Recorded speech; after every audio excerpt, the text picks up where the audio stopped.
Rico McGee, another episode of the Ruler's Minute, man. A lot of y'all that have watched my show have seen this brother before. Y'all are familiar with him. He's moved on to bigger things. And he's back on the show, man. Arnold Tarpley, Trey Tarpley the third. How you doing, my brother? Man, I'm good, man. I appreciate you for having me on, bro. Thank Man, you. I Thank you for no bringing me back. no problem at all, man. Thank you for coming back. I really appreciate it. I know it's been, kind of crazy, signing, with the Falcons midway through the season. I know you had a lot going on, but I was really excited because anybody knows me knows I've been a Falcons fan from like the age of 4 since I was living in Virginia, and just real happy that you signed, and I was happy, Yeah, no, for definitely. sure, man. Yeah, it was a blessing. It was definitely a blessing. It was a whirlwind how fast everything happened. But you just got to stay prepared. So I was super thankful that the opportunity presented itself and have been able to go in and help the team in any way that I can. Yes, sir. Yes, sir. Can you talk a little bit about, what you've been doing since the USFL season ended last season up until this point? Yeah, 100%. So season ended, played in the championship. Uh, It was about 2 months of not really kind of hearing anything. It was pretty calm in terms of like from NFL teams and attention. Had teammates getting opportunities, getting looks. Just but stay faithful, continue to work. Then I had a tryout with the Green Bay Packers to be on September 1st of 2023. And then about 5 or 6 weeks later, or 4 or 5 weeks later, something like that, I had a workout with the Bills. And I didn't get signed to either one of those teams. Then I had a workout with the Falcons. Actually, at the workout, I didn't get signed initially. So I had the workout. They said, I performed well. Left. I was just like, okay, cool. We'll kind of see what happens next. And then from there, I about a week later after the workout, they called me back, signed me to the practice squad, which was, an extreme blessing. Forever thankful for God opening up that door. Extremely grateful. And then from there, spent the entirety of the season on the practice squads, learning, developing, getting in a relationship with the coaches, develop a relationship with the strength conditioning staff, front office, etc. And then season ended. We didn't make it to the playoffs, so season ended, and then they signed me to a futures contract. So obviously, that basically just means I potentially had an opportunity to go into training camp, compete for a roster spot for this upcoming season, which is the first time I've been able to do that since I graduated college, which will be almost 7 years ago, which is crazy just to say out loud.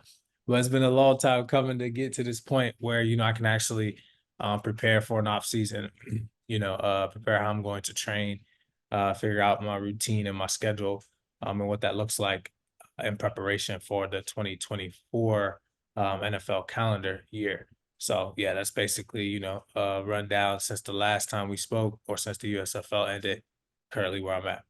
How do you feel? This is a side question. How do you feel, about the merger in the USFL and the XFL coming together? Because now Um, they took 4 teams from the USFL, 4 teams from the XFL, combined those together. So a lot of teams folded. What were your thoughts when you first heard about the merger?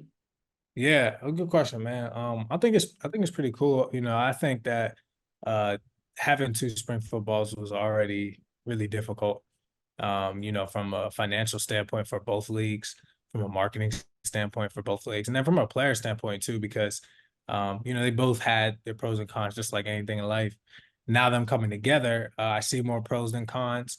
I see a great opportunity for players. Unfortunately, a lot of people did lose, their job and their opportunity because, like you just mentioned, they are down teams, so it went from 8 to 4 and 8 to 4 on both sides. Now it's only 8 instead of potentially 16, which is tons of roster spots, which is extremely unfortunate. But also at the same time, it makes the football a lot more competitive because of that. You're consolidating the teams. You don't have two leagues. And honestly, outside of Canadian football, this is, the best competitive football, underneath the NFL in terms of where, scouts, players, fans can watch, enjoy, and, potentially grow their team, if you're an NFL team by bringing in players from this league.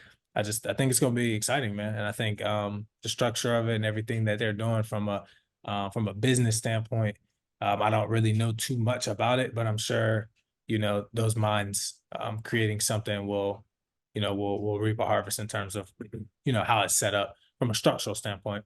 So all Right. in all, man, I think it's a good move for spring football. I think it's a long-term move for spring football, which I mean, this will be 3 years now for essentially, the USFL that's been around, which is long for spring football, especially a lot of times only lasts for maybe like 1, 2 years or whatever.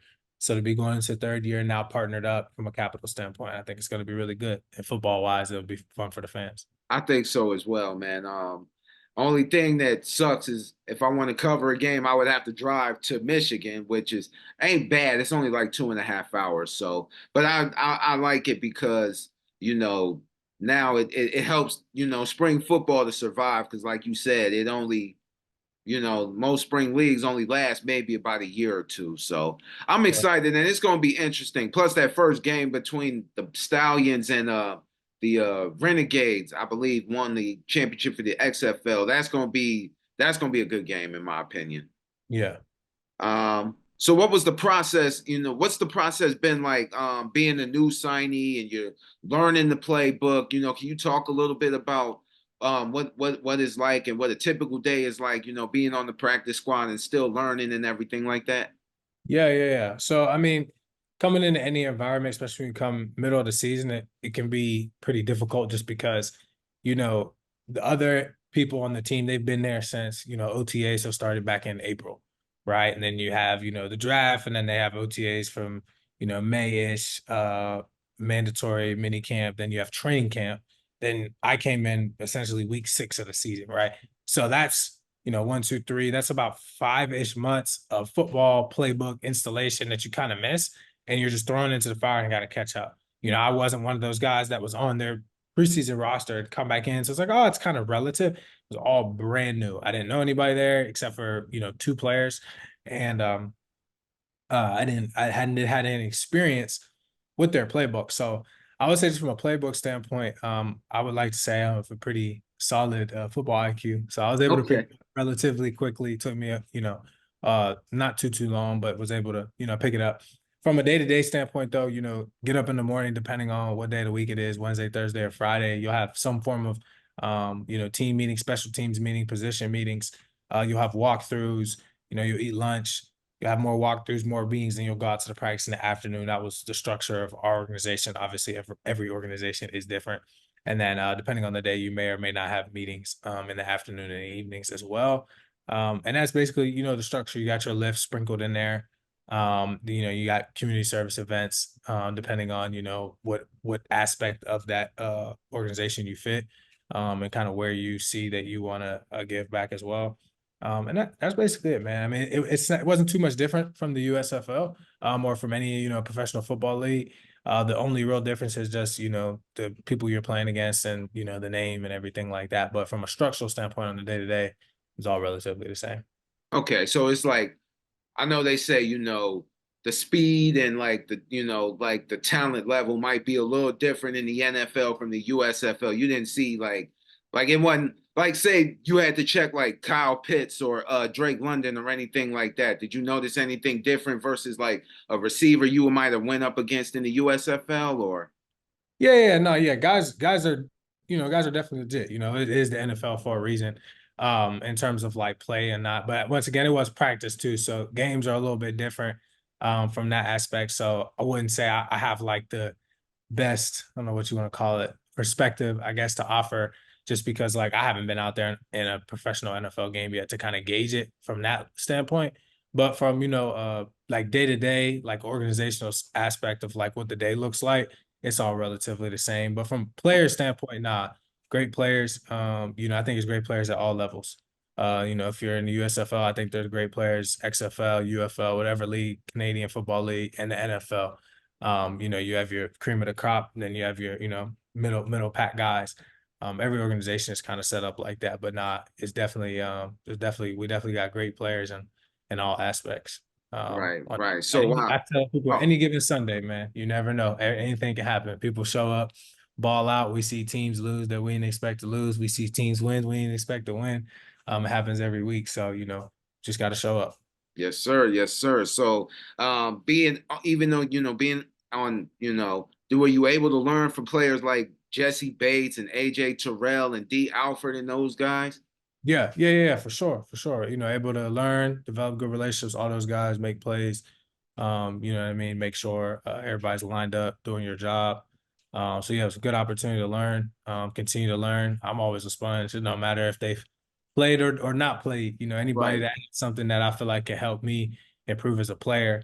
I'm always open to listen. I don't think accolades or no accolades, practice squad or active roster, everybody has a story in terms of like what they can say or do that may help me become better.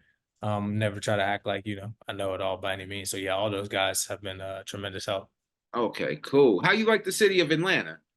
Man, it's cool, man. I got family from there. I've been there a few times, spent time with them. I've never been there for as long as I was, for the rest of the season. We're up in Flowery Branch, Buford-ish area. So I Okay. didn't really get into the city all like that. It's about 45 minutes, 50 minutes, and then you got traffic. So I try to do all that, but I'm more of a homebody too, man. So I was just kind of chilling. But no, Atlanta's cool. I think, when the wife and I go down there in early part of OTAs, we'll probably be able to visit a little bit more. And then I have some more information for you then. But right now, Okay. it's Yeah. been kind of Yeah, chill. it's all good. All good, man. So, I guess my last question is, going into, do like I guess how do you plan on, preparing in the off season and, what lessons do you you personally plan on taking into OTAs and mini camp and things like that? Yeah, I would say nothing's really changing from my end. It's funny you said that. I talked to my mentor earlier today. And just getting in contact with the people that helped me get here, refining the plan, setting a new goal, figuring out what that goal is, and just working relentlessly to it. Believe first part of off season is just kind of preparing, figuring out, okay, what do you want to do for the year? What do you want your goals to be, and then praying on that. Taking some time, spending time with the Lord, figuring out, okay, cool, this is Definitely. the direction I want to go in. How do you see fit, and making adjustments, where it is necessary. This will be my first like full calendar year being in the league, God willing. So, you know, for me, I think the biggest thing is just going to be going into everything with an open mind. But I think that from the preparation standpoint, that doesn't really change. Making sure I'm trusting in my mentor, leaning on him to, continue to give me the tools and the insight that I need from a playing perspective because he's been doing this for so long, and just fine tuning the craft where as needed, and just making adjustments. Plus, we're gonna have a new coach. You know what I mean? So I don't know who that will be. So that will be, another opportunity for everybody to just kind of learn. So just going into it with an open mind, and just staying prepared, just putting my best foot forward every day. And I believe that at the end of the day, chips will fall in my favor, God willing, and however he sees best. Yes, sir. Yes, sir. Well, thank you so much, man, for coming on and doing another episode. I really appreciate you taking the time out for me. I appreciate it. Man, of course, man. I appreciate you for having me, man. Thank you. No, no problem at all, man. And best of luck to you, man. As we know, we roll into the new calendar year once this regular season is over. Well, not the regular season, but the playoffs is over. And just best of luck to you, man. I'm definitely gonna keep you in my prayers. Appreciate you, bro. No problem at all. I'm Rico McGee. This is Arnold Tarpley III. This has been the Ruler's Minute. And as always, we'll see you in a minute.